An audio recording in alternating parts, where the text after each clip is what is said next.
Hello. Hi, thank you for joining us today for our AM Women Rising panel.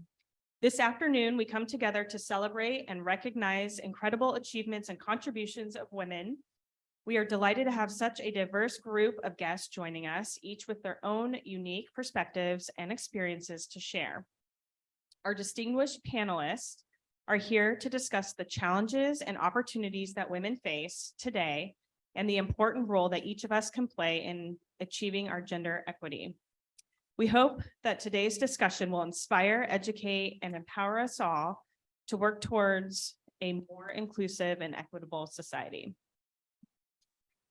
After the event, we encourage you to go downstairs. We're going to be having a happy hour there where you can mingle and enjoy the company of these incredible women and all of you together. We are also doing a raffle. So we have a raffle that we'll be giving away. So stop by and put your name in the bucket or bowl. And one last thing is we do have a table of books that each of these women and leaders in the firm have put forth and would like to kind of just showcase books that have inspired them. So take a look at that. All right, I am going to introduce our panelists. Our first panelist is Cador. Kira has been with Rembold since 1990, and her primary responsibility as president is to manage Rembold properties and direct development opportunities. She has managed the development of market rate, income restricted, multifamily, senior housing, flex office, and retail projects throughout Oregon, California, and Washington.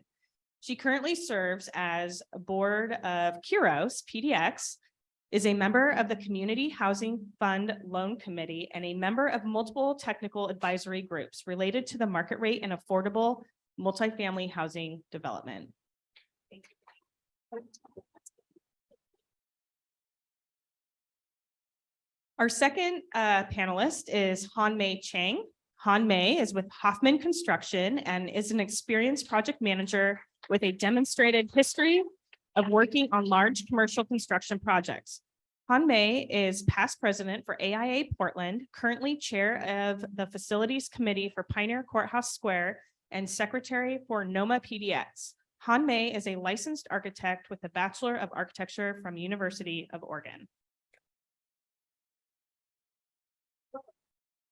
Our next panelist is Lauren Holmes. She is with Lease Lewis.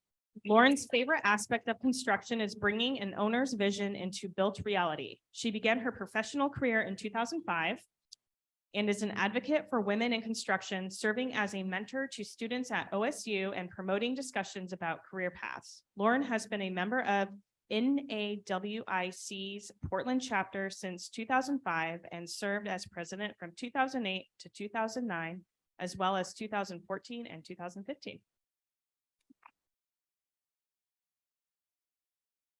Our next panelist is Leah Wheary with Ankrom Moisan. As VP of Interior Design Strategy, Leah helps drive the overall vision of Ankrom Moisan, upholding our goal of leading with innovation to inspire and empower others and elevating our design culture to be the best design firm. She is strategic, forward-thinking side of design vision for Ankrom's interior design leadership. Her 24 years of experience in the interior design field gives her insight into what creates successful, experience-driven projects, while understanding the client's vision and goals. By researching diverse demographic and lifestyle trends, Leah creates places that bring people and communities together in a dynamic way.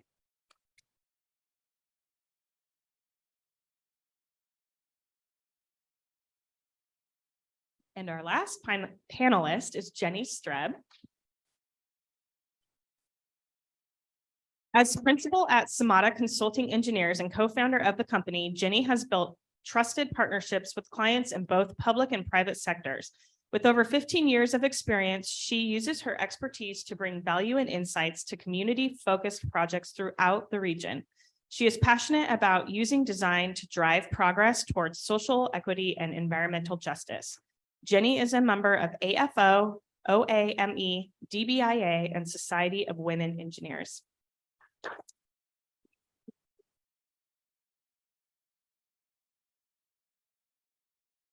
Thank you for taking time today to be here with us.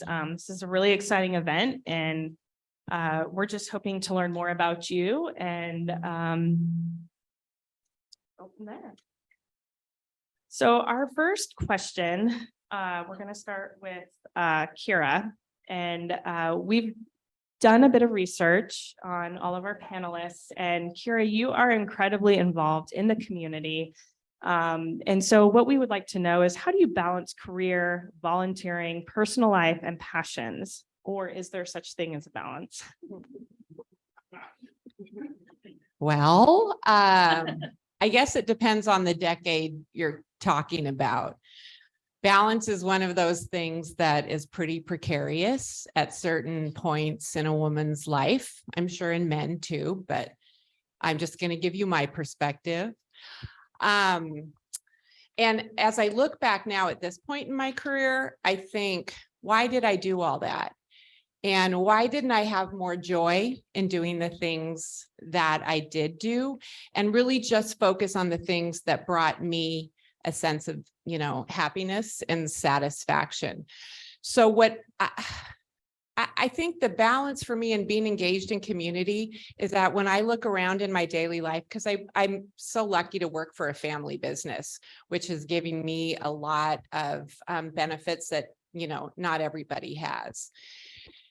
And when I look around, my family looks like me. The people that work with me look like me. But my chosen family, who I married to and gave birth to, do not look like me. And that lived experience, as I would sit at the dinner table and listen to my husband and children talk about how they were experiencing the exact same community I was living in, it gave me pause. And so what I started to think about was, how can I bring this knowledge and this understanding that I just have this little inkling of to people that, maybe aren't as advantaged as I am in living in a diverse environment. And so that's how I found balance. I wanted to do what I could within community without acting like I knew, didn't know what I was talking. I don't want to lead. I wanted to follow. And so that's what's brought me balance, is I could lead during the day. I can be surrounded with people who kind of have my same life experience. And then when I shut the door, I can go work in an environment and in a place that's super special that I'm learning and being able to be a part of. So I don't know if that answered anybody's questions about balance. I don't know. Do what you love and love what you do. And when you don't like things, let it go. Don't hang on to them, and don't hang on to people that suck your energy and time and life right out of you. Here, here. So this next question is for Lauren. What motivated you to step up and become a leader in the organization and industry? And was there a point that you realized it was necessary? Yes. So as I've learned by doing my Berkman and other things, I can't not do it. So that's kind of where I always, no matter what, end up somehow being that person, even when I don't want to be. I feel like I'll enter a room all the time and be like, I'm gonna sit in the back today. I'm just gonna be here. I'm just gonna show up. And somehow I always end up on the board or in charge, the president of an organization. And that's okay. I mean, I think that I find myself there because I thrive there. I really, as much as I complain about being too busy, I really am my best when I'm busy. And so I just find ways to provide impact. And for me, I don't have the spouse or the children. And so I just find that I want to spend my time and make my mark by being a mentor to those in the industry, to students at Oregon State. And so it's just sort of been my way of being involved. And with that, you just kind of rise up to the top. So think that kind of answers the question as far as like, it's just in my nature. I try not to, but it just ends up there. I love that. That's great. Han-Mei, this question is for you. Why is it important for companies to employ women and hold senior leadership positions? What do we bring to the table? And this is kind of a loaded question. And even more specifically, BIPOC women. Yeah, I think to initially answer the question, it's representation. And for me, representation matters because we're all different. We have much different backgrounds, and the more diversity we can bring is just that broader perspective of lived life, what it's like to be from an immigrant family, for example, what it's like to be a single parent, what it's like to be a working woman where my husband also has a job. You know, a lot of the men that I work with, none of their wives work. Their wives are just super flexible, amazing women that make the house go so smoothly, and they can attend morning breakfasts and early morning job sites and late functions in the evenings. And so for me, what really matters is broadening that perspective, having those wider varieties of learned and life experiences and providing that alternate perspective. That's great. Yes. This question is for Jenny. So you are a business owner. And so our question is, what was the moment in time that you realized that you wanted to start your own business? And how Well, did that come about? yeah, it wasn't a moment, actually.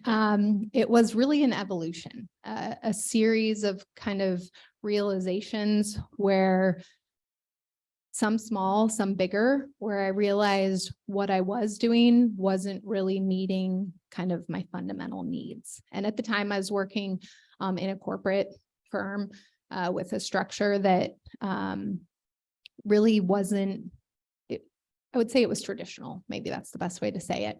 And so there was a way that you did things, and I had just had my second child, and I wasn't able to do things the way that I think they were looking for me to do them to, like, you know, progress in leadership. And so I tried different ways of being more productive, or, you know, strategies, I would say they are. But when it just came down to it, I just felt empty and kind of like lost. So I decided I was going to step away. And that was terrifying. I don't think I had not worked since I was maybe 14, but I was going to take a little break, a couple months. And within 2 months, someone reached out with an opportunity saying that if I was willing to start a business, that they had some work, I could help them with some projects. And that was a real kind of reckoning of, is this something I want to do? But I was so scared, I think, that I couldn't get work, right? How could I possibly, one person and a laptop, compete with like a firm that I had just worked at, you know, hundreds of people, lots of expertise, decades of, you know, proven experience. I knew I could do the work if I got a shot, but how could I convince someone to, besides this, you know, one person, to actually have enough business to make it viable? And what was crazy is that, kind of, it's cheesy, but field of dreams, right? If you build it, like, they will come. And I think just staying true to kind of what I needed from each chapter of the build of the business allowed me to create authentic connections with people who did, like, even though I couldn't fathom it in the beginning, they did give me shot after shot after shot that it just still blows my mind looking back, thinking, wow, really? Like, 3 people with laptops, like, you gave us that project? Wow. Thank you so much. You know? So yeah, I don't know if I Can I share a story how, like, I first met you? Sure. Yeah. Yes, please tell me. So it was a River Place parcel 3 with Ankrom, and it was a 13-story high-rise affordable housing project. Yeah. And we needed to increase our diversity numbers. And so we went to an outreach event, and you were very new in the business. And, you know, it's like the big piece that I think most people need to get over is the hurdle of the like, what if? You have to take a chance, right? And you have to give people the opportunity, or else it's just never going to happen. And we're always going to be stuck in this loop of no, hitting the easy button, go with what's known. So we took a chance. Right. We took a chance with a brand new business. I had to go advocate to Yeah. bring you on board. And it was a great thank you. project. I mean, Yeah. I'm glad we did it, right? But it's Yeah. like, it's that initial step of like having a little faith, knowing that there's enough skin in the game that we all want to make it happen, and then put that forward. Yeah. And I think part of that journey too was realizing that because we all are going to figure out how we're going to make our mark, or if we're talking about women in leadership, like I champion the people who are in organizations that are already established, and that's their path. Like, I think I realized that wasn't mine. And my hope was that if I created something that was successful enough to be recognized, not like in a award kind of way, but just that, a young gal getting out of college can look and say, okay, I could go work for a big firm, or I could, in a few years start my own thing maybe. And that's a possibility there. So just like you said, people taking chances so that we can kind of build this world that I think we all really want to get to. So thanks, Han-Mei, for sharing that. That's great. Thank you. So this question is for Leah, and I can't tell you how many times people ask me what I do, and I say I'm an interior designer, and they say, wow, how fun. And I'm like, it is fun, but so how do you describe what you do when asked by people who have no idea about the specifics of your industry? That is an excellent question. How much time do we have? I think I always start off by saying we do more than just picking colors. As a woman in the interior design profession and within an architectural firm, I find I often start off having to justify my role, my position, my value by saying I'm an interior architect, because I feel like it gets people's attention that I am more, I have more to offer. I have a lot of knowledge, a lot of expertise that is beyond just the way I look, my age, my gender, that I can bring to conversations, that I can have a seat at the table and really be operating at that level with everyone else. When you were describing about opportunities for connection and mentorship, I think in my own journey, I've been with this firm for 20 years. And I have had an amazing mentor here over those years, Karen Bowery, who has now retired. And she's really paved the way for women, I think, in general in this firm, and as well as women in the interior design profession, and being able to have a seat, an important seat and role, not only within our interior design group, but within the firm itself. And we were chatting with her just recently about her own journey and the path that she's paved for us. When she first started, she was one out of 4 that were on the board, and a woman and an interior designer. And I look for, toward today, and now with the executive leadership team, we're over 50% women representation. And so, we have a lot to thank to her to pave the way, for this opportunity. I also think my own personal journey in terms of, how I grew up and in my family, coming from a family of siblings of 3 other siblings and the middle daughter, and also adopted. I think for me, being able to find my voice took a long time for me to be comfortable and confident in my own skin. And when I first started out, you're an interior designer. Oh, you must be a decorator. You're an afterthought. And often I would get dismissed as being, because I'm a woman, I'm a minority, and I'm an interior decorator. So I often would get relegated to kind of off to the side. We'll bring you in when the time is right, and then you can talk.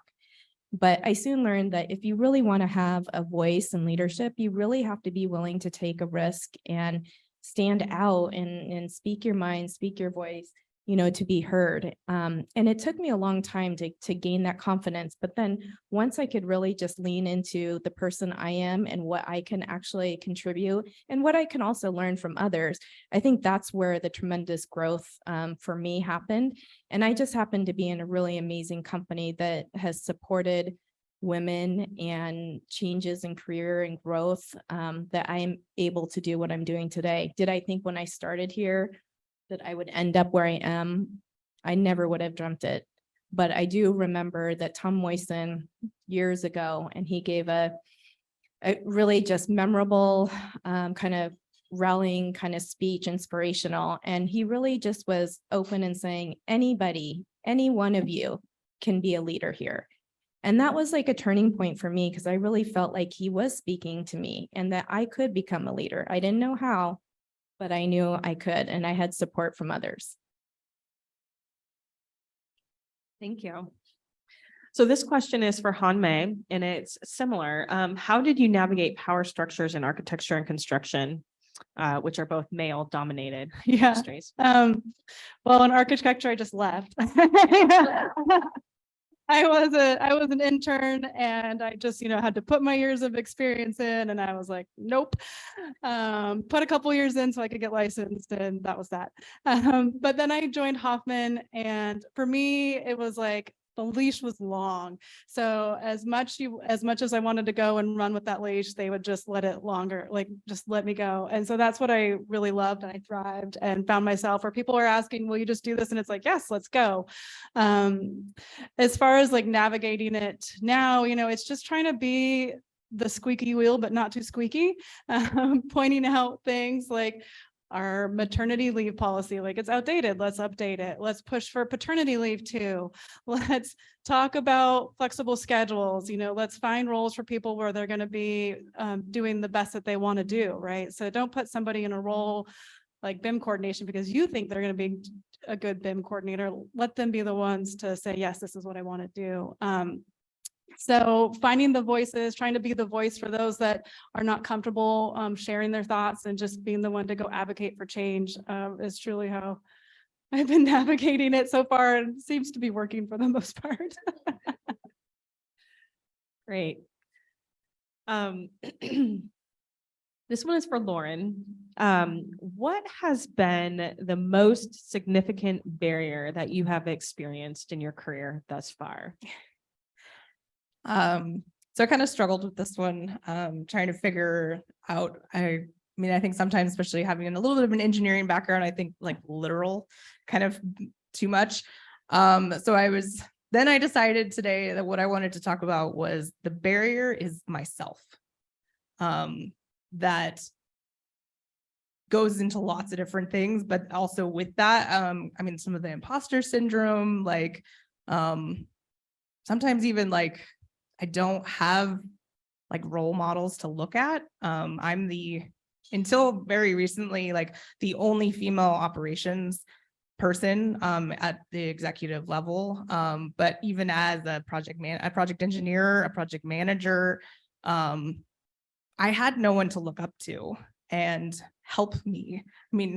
Other than men, which can be great mentors, but one of the stories I always tell people is when I wanted to be a project manager, one of the first things I feel like that was told to me was, well, you need to change the way you dress.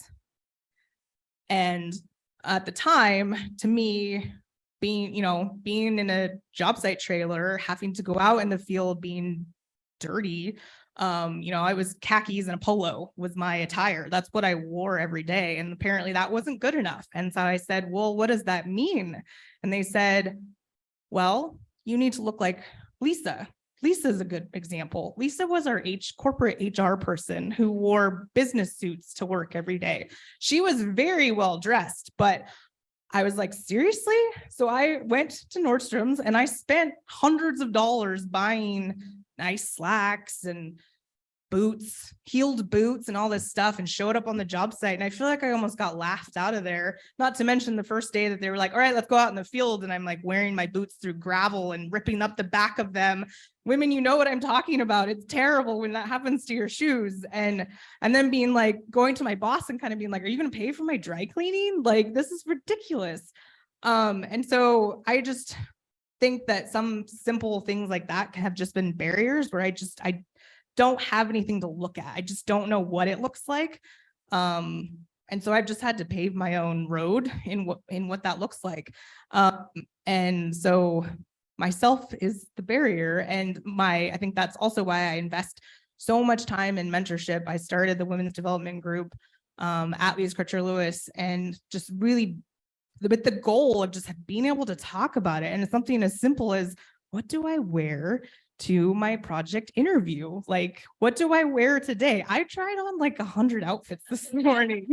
Like, I was so late, even though I got up super early, because I just could not figure out what to wear. Is it acceptable to wear jeans? Do I have to wear a blazer? Can I wear a dress? Is that weird? Like, and I still have to go to a job site today, you know, and then it's like, do I change in my car? I mean, it's just like I know it might sound stupid, but as a woman, it's important to like look like a woman, but still look like a construction person. So that kind of feeds into just the general imposter syndrome. I just don't, I think all of us can probably agree. We just don't know what it looks like to be a woman in the construction industry. Yeah, I do. So I'm a little bit older than many of you. And I sat at a table where I wasn't only the only woman, but I was young, and there were no women in development. There were no women in architecture. The one woman mentor I had was our attorney. And so I leaned really hard on that, and she was amazing. And the one thing that I learned is that, and it wasn't right away, it was over a number of years. What you wear, yes, matters. But what's most important about women in leadership positions and women at the table is that we bring a sense of vulnerability. Like she just told you, she was late, getting ready to come here. I don't know one man that would sit here and say, God, I put together 5 outfits and I just really wasn't sure. So we present with a sense of vulnerability and empathy and transparency. And I have been in so many meetings as a young woman listening to white male, and I'm raised by a white male. I love y'all, but I got to tell you, you go down a path and you're patting each other on the back and you're determined to go down that path. And there's no questioning, and it's just a difference. And when a woman is at the table and can say, well, hey, can we back up? Because I thought maybe all of a sudden there are many other thought processes involved. And now if you bring somebody in of a different race, we have a whole nother thought process involved. And the solution is so much better. So there's a book I recommended downstairs. It's written by a woman named Julia Bornson, and she was with CNBC or CNN. She interviews all these women leaders, and she gets data. And she said empirically, and I'm not just making this up because I'm a touchy-feely person. She said empirically, women are more successful in leadership positions because of those characteristics you would assign to women. So we have to present, right, as tough and in our suits because we think that's what's expected of us. And you spend a lot of years as a young person getting out of your own way and showing up as you are, because who you are as a woman is exactly what is needed at many tables that are out there in this industry. Yes, and I want to echo that too, because it's totally true. You feel like you need to be somebody to be a leader, and the person you need to be is you. And that's like, I don't know why it takes so long to get to that place. Maybe it's because of, like you were saying, some of those natural skill sets, empathy, vulnerability, whatever. Maybe that blocks us for a while from our own, like being comfortable in our own who we are. But I think that's the key for sure. Well, and like for me as a young engineer on the job site, I didn't want to draw attention to myself. So I was going to wear what the guys were wearing because I just wanted to blend in, and I wanted to hide my ponytail so it wasn't hanging out of my hard hat because I just wanted to be treated equally, right? And so to be told that you have to dress fancy, I mean, that just, I mean, I'm sorry that happened. It shouldn't happen, right? And so I guess I feel a privilege that that didn't happen to me, right? I had more examples, very few, but a couple at Hoffman that paved that way, probably had those comments made. And for me, like I grew out my hair, like I dyed my hair for many years, and I finally was tired of just not being taken seriously. So I felt like if I looked older and like didn't look 22 because I just have a young face, that maybe my gray hair would like bring some like foundation to be like, listen to me, right? I have something to say. So I think we all like, it's unanimous that we've got these internal struggles that we're constantly trying to advocate for and bring to the table. Yeah, just talking and hearing about these different stories and the connections and, you know, so many similarities. I recall a time that with Hoffman, we were designing Mirabella Portland under construction down at the South Waterfront.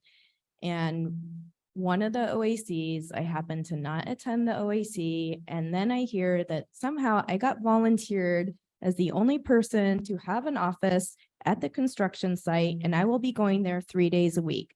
So 2 days I will be at my desk, and then the other 3 days, this is before hybrid. I mean, who knew what that was about? But back then, so 3 days a week, I would be in the construction office, leading every day on the spot reviews with consultants and subcontractors in order to, you know, be able to mitigate a lot of RFIs and different things. But it was a very unusual time to think, okay, I'm the interior designer, I'm the representation of our firm, and I'm here at the office in the construction office every day. But I think the takeaway for me is that an open mind, you know, that we're not boxed into like doing one thing just because of our role, our gender, where we come from. And that I think I learned so much from that experience, just, you know, having an open mind and receiving, you know, great support from others around me. And so that to me was a really kind of changing experience on my side. Thank you for that. That was great. Kira, this question is for you. As a leader, how do you stay mindful of who is at the table and who is missing? Well, I think I touched on this a little bit, being the only at the table for a while. And I came, again, nepotism is my path to where I am today. I mean, I'm just going to be clear. I had a father in the business who needed to hire somebody for very little money, who he could count on not to steal from him. I mean, it was just one of those things where it was after a great financial crisis and he was reconstituting his business. And so I've been really, really lucky to work in a situation where I was expected to be at the table, to be in the meeting, to be on the plane and to be involved. But I realized when I got to those meetings and was at the table that nobody else really expected me to do much but, you know, take notes and get coffee. And so just watching, and that being my school of real estate development, you know, learning on the ground taught me how crazy it was to, again, not include more voices. So today in our little small firm, half of us are no real estate experience people. And so when we have our weekly stand-ups and talk through things, we can talk through things in a way that makes sense to the broader world. And we don't get lost in acronyms. And I find that refreshing because my memory is not so great. I can't always remember the acronym. And I think as we then go out into community, I'm able to say to Pence, hey guys, you need to have a higher rate of minority and women-owned subcontractors on my job sites. I don't care if they're COVID. I just want you to make sure that it's somebody of color or who's a female who owns the business and they employ other people like that. And I'd like you to report that back to me. I don't need to do it, but it's important because if you don't ask that question and you don't start insisting on those things that you have control over as a leader, you know, you can always say, oh, we can't find enough Black subcontractors in this town. Well, if you don't try, you sure can't. And that's another thing. We need to be supporting more small businesses owned by minorities and women so that when you go to look for someone, you have a pool of people to choose from, and we're not overtaxing, you know, the Jennies of the world who are COVID certified. So I don't know if I answered your question, but thank you for allowing me to get on the soapbox for a moment. I work with my sister who goes, yeah, okay, great, gotta go. So Jenny, this question is for you. What advice do you have for women looking to grow either their own business or within the company that they work for? Yeah, well, I kind of touched on it earlier, but I think I would say spend time thinking about your brand. And I don't mean logo or what clothes you wear, but I mean, like, who are you and what do you stand for, like your values, and put some thought into how that brings value to whether it's an organization that you already work in, to your clients, and channel that when you go to your meetings and when you're doing your work and when you're, you know, mentoring a colleague. Because I think what ends up really standing the test of time is really authentic connections, and they can only be made if you really kind of know who you are. So if you can cut through the, like, I need to be who you want me to be quicker, like that would be my advice. Do the work to get there. Sounds good. I just want to jump in on the whole brand thing. I mean, I think that is like really, really the key and really important. And I know for me, like when I changed companies about 10 years ago, really came to light that, you know, they were hiring me. They were not hiring the company that I had worked for.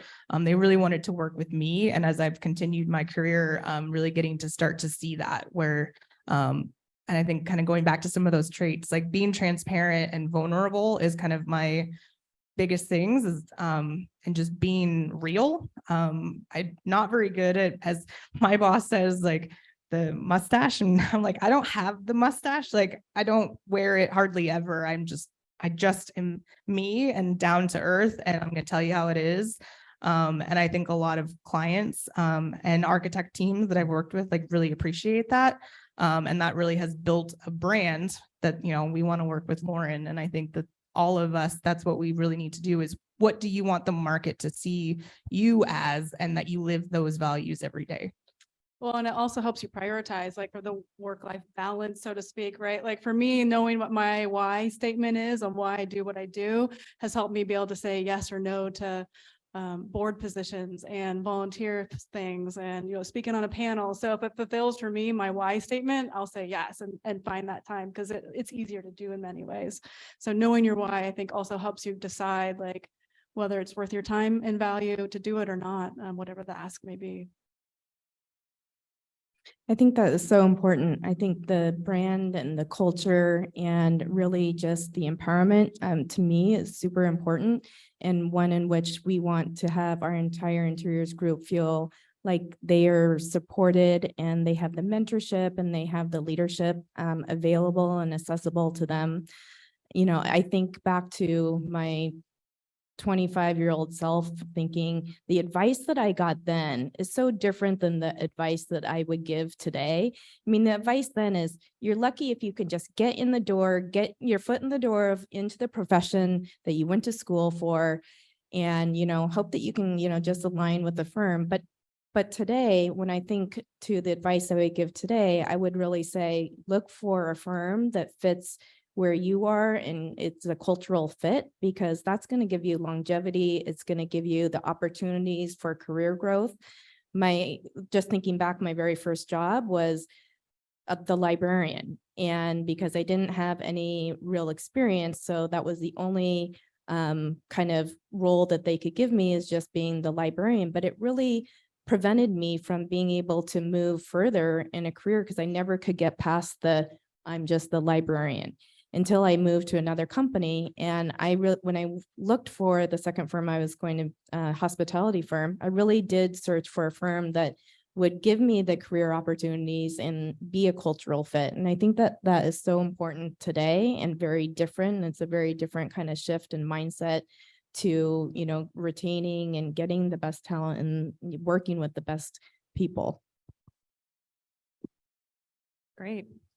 So Leah, this question was for you. So yeah, another one. Specifically, having been a leader in the industry for many years, how do you deal with burnout? And I actually think this is a great question for all of you if you want to touch on it. So go ahead, Leah.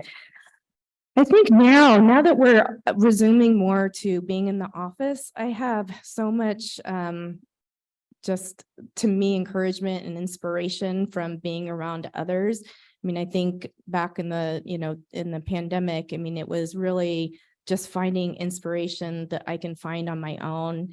And that got me through, you know, the few years with gardening, with, you know, finding other ways, outlets to be creative. But now I'm really excited about, now that we're returning back into the office, we're working closely together. We have projects that we can align and work with these wonderful women on. And to me, that gives me a lot of inspiration and helps me from, you know, keeping a focus that is beyond getting burnt out and just focusing, you know, solely on kind of those negative aspects, but like, what can we do for positive change, and how can we surround ourselves with people that can also give us kind of that positive environment that we can work in. I just want to say burnout is real, and you need to recognize what it is for you and be able to explain that to your peers, because burnout's going to be different for everybody. But as a mother who worked full time through the pandemic and kept all the plates spinning, like there's a point where you just can't spin any more plates, right? And so I really think that everyone should be checking in with their teams and their people and just understand where people are right now, because it's a change, it's a shift. We've spent 2 years working from home, and to come back and do what we did 3 years ago now, it doesn't work anymore. It just doesn't. And so I just wanted to share, because I don't think we talk about it enough, that like personally right now, I'll get emotional. I am working through my own burnout, and what is that? And how do I get up and continue to stay working in the profession? Yeah, and I will say, I think you had great advice earlier in terms of knowing your why, so that you don't say yes to everything, because that, I think, quickly leads to burnout. And the other thing is just checking in on all your needs, because, you know, well, Samata means balance in Sanskrit, so I'm partial to the whole concept. I don't have it figured out, but we're holistic beings, right? So if I'm working and so I can't, you know, take care of my health needs, I can't take care of my relationships and my connection need, I can't take care of my leisure need, you know, eventually the wheels come off the bus. So you can, you know, there's spurts where we have to get through deadlines, or, you know, maybe kind of sacrifice some of the others for the overall good. But if we never come back and actually fill those cups, you know, you can't drive cross country on, you know, 1 tank of gas, right? So I think just encouraging your colleagues and your peers to do that too, because I think there can be a stigma about, oh, they're at yoga or they're, you know, whatever. But I think, you know, you got to still get the work done, but maybe during certain seasons, you're letting someone know you can't do as much, and like letting that be okay, so that we can, you know, holistically stay, you know, healthy and sane.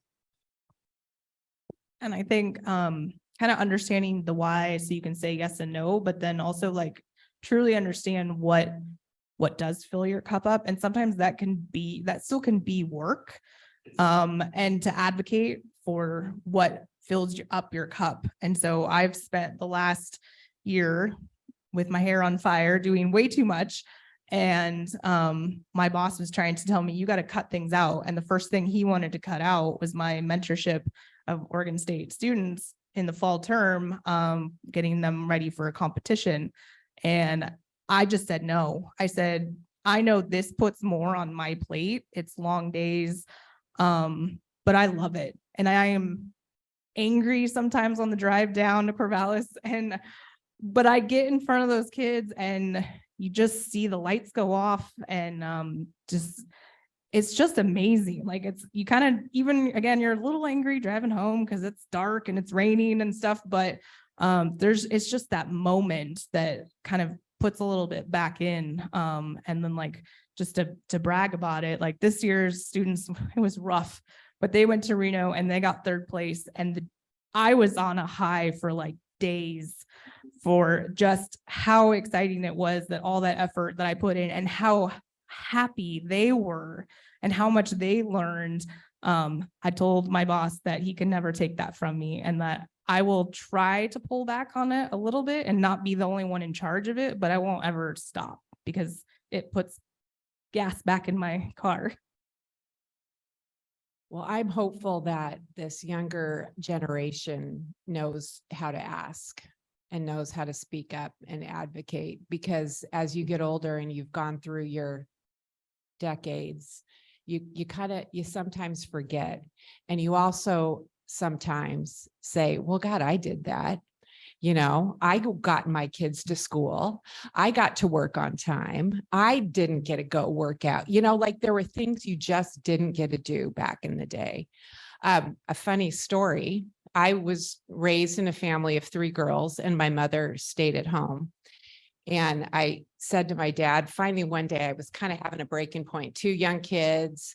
And I said, I need to leave at 4:30. And he said, well, why do you need to leave at 4:30? And I said, because I have to go get milk. I don't have any milk. And he said, what family doesn't have milk in their refrigerator? And I looked at him, and that was a moment in time where I went, oh, I get it now. I said, because the milk fairy didn't come to my house today, Dad. You got to go to work and the milk fairy got the milk in the fridge, got your kids taken care of, and you got to pay attention and focus and do what you needed to do. But I don't have a milk fairy. You're looking at her. And he's kind of taken aback. But I have to remind myself of that when I'm talking to, colleagues sometimes, just because I went through it, you don't have to, and you shouldn't. And I think it's amazing when I look at my daughter who says, I shut the books up. She's a kindergarten teacher. I shut the door, I go home and I don't think about it. And I said, that's great. And email sucks because you do have to think about it. So I would just encourage anybody in managerial position to remember what it felt like to be so beholden, to somebody else's idea of what your day should look like. Good advice. Yeah, I echo the awareness, I think, of where we all can go of like, oh, I did this, so that's really great. They get, X, Y, Z, because if we all want progress, like it's like, we don't really want to look to the past as like, the driver. I remember having a lady I worked with. I said, oh, it's a bummer we don't have paid maternity leave because I'm not going to be able to take off that much. She said, well, at least you get your job back. And I was like, that was so true. And I really appreciated that she had, paved the way in that regard. But I remind myself sometimes, like you were saying, Kira, when somebody's asking for something and I'm like, are you kidding me? Like, I didn't get that. Of like, hold on a minute. Like, we can't use the past. So we're going to wrap up for some Q&A, but I do want to ask one more question to all of you. What advice would you give your 25-year-old self?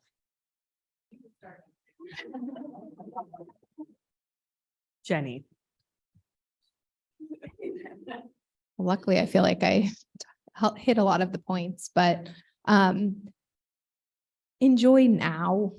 Because, there's probably a lot of ambitious people in this room who they're planting the seeds for the future and they're, doing the things or sacrificing so they can get somewhere someday. And that's all fine, but it has to be within the context of like today. And if you're not joyful and taking it in right now, like tomorrow, who knows what's that's going to be. So just like keep in mind that you're going to get somewhere awesome. But like if you like are just white knuckling the steering wheel, not looking at any of the scenery and just flooring it, like it's just really not that great of a ride. So I guess my advice would be to, I guess, understand or know your why, know where you want to go. Don't be afraid. Don't give up when it's really tough. Don't be afraid to have those difficult conversations. It's really about, I think, for me, finding also a really great mentor to help coach you and guide you, to, provide that support. So just that ongoing encouragement.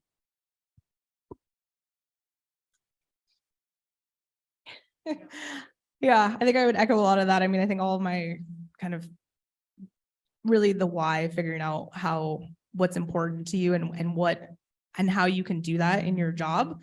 I've been really happy having the opportunity to really do community-based projects over the last 7 years, and that makes the hard stuff easier when you are committed to what you're doing and really find joy in it. So I think that can be anything. Just make sure that you're finding joy and doing what makes you happy. And I think also like learning how to say no.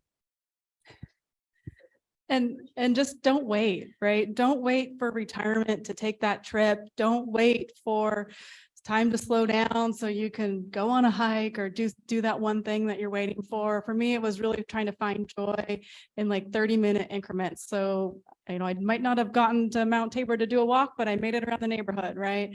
I might not have finished sewing this big creation that I had in my mind, but at least I made the next step on it. And just to know that for me personally, I didn't feel comfortable in what I was doing until I was in my 30s.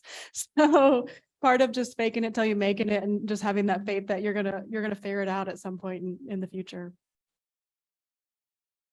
Okay, my advice is less career. It's find 4 really, really good female friends who will wake up at 5 o'clock in the morning and walk with you, no matter what the weather is, and who will be honest with you and listen to you so that by the time you get home at 6 a.m., you've already gotten it out of your system and you can start your day from 0 and not from already down here. And that little village of women really we sustained each other through, and one of them is an Ankrom employee. We sustained each other through a really, really long time. Great.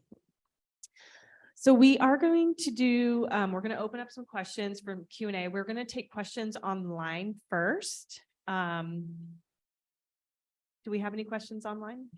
No questions. Okay. Do we have any questions from the audience?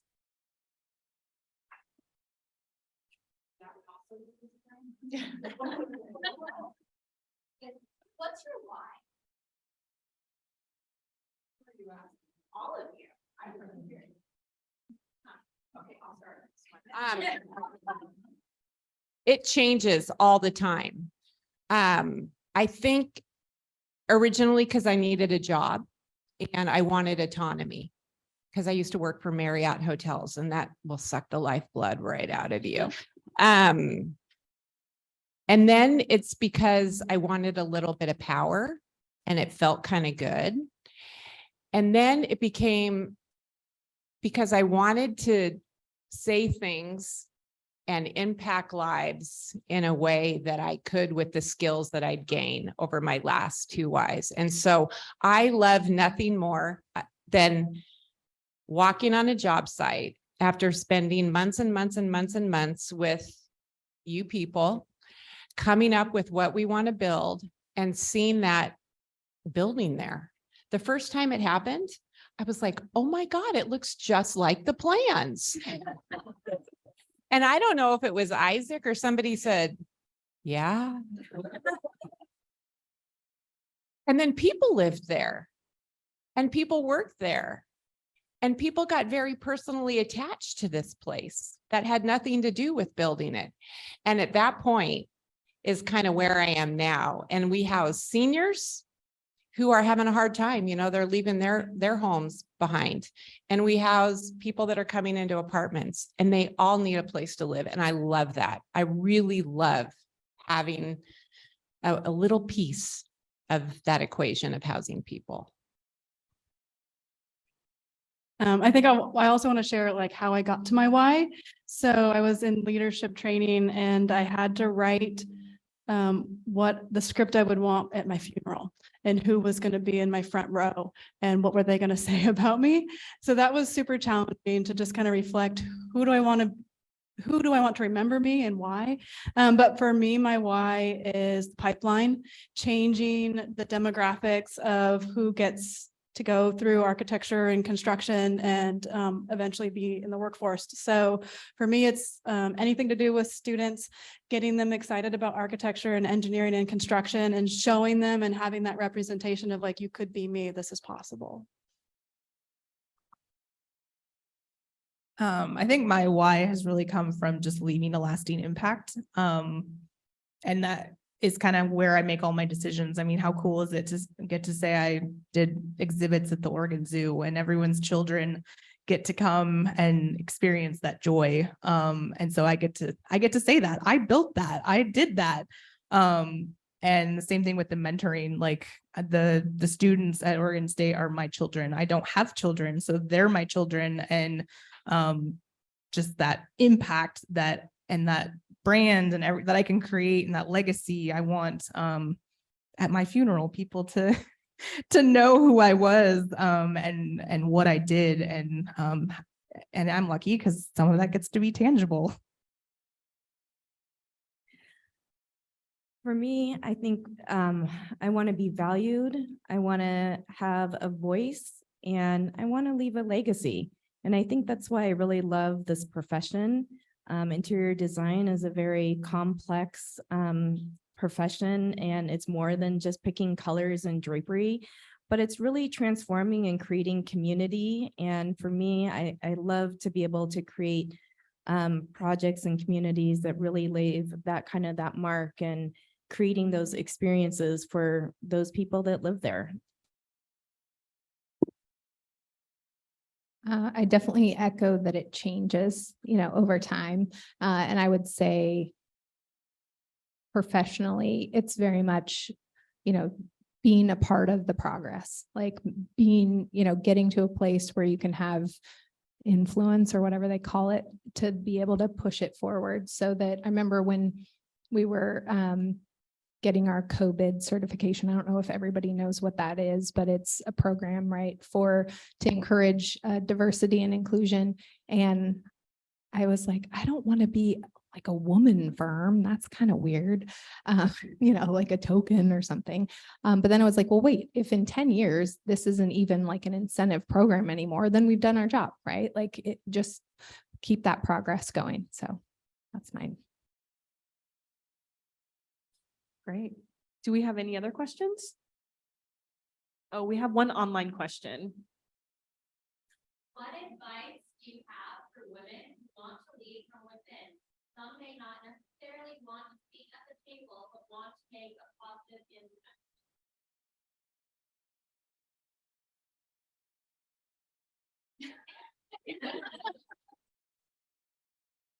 I think it's just being comfortable with who you are and knowing that you are making an impact.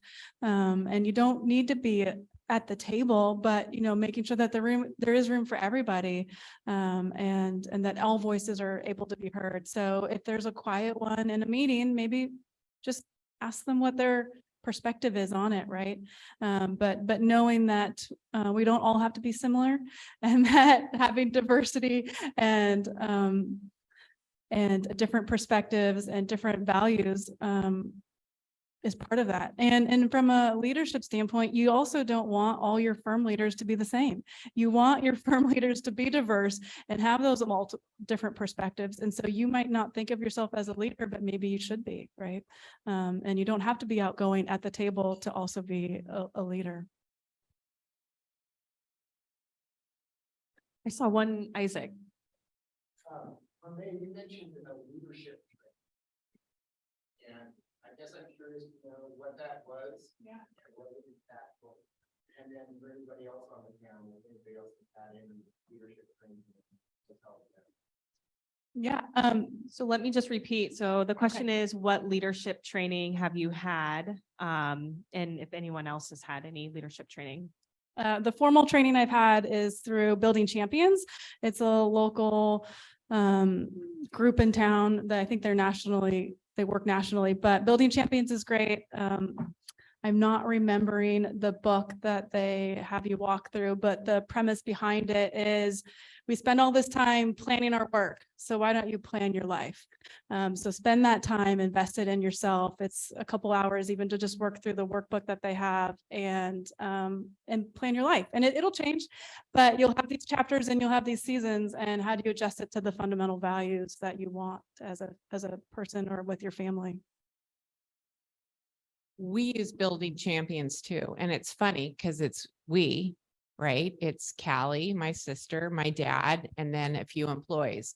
But what happened is when you have a family business, you have a family dynamic. And that can crush a business, especially when you're going, a next generation down. By third gen, you blow up and you fall apart.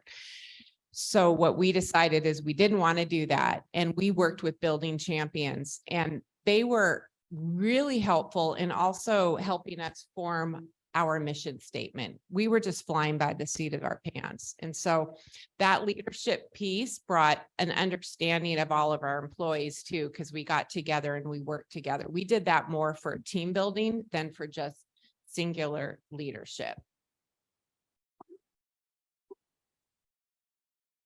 Our company has a couple different internal ones that we have, but one that we have an external person that helps us with is called Power of You. And I don't know if anyone else has heard of Bayros, but she's fantastic. And it's like a couple days retreat. And it really helps you kind of focus on your why, helping you kind of inadvertently figuring out your why. And one of the things that you do like a vision board and some of that stuff, like the final product that you have to do is you have to write a letter to yourself that for like your 5-year self.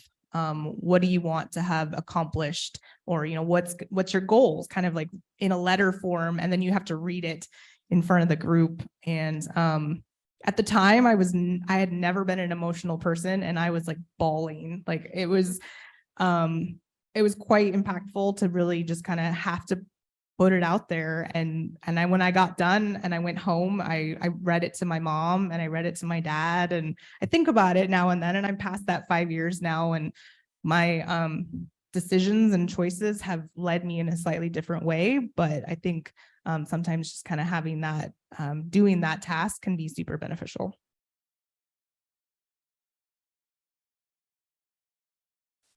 Okay, and we are out of time, so we're going to wrap it up.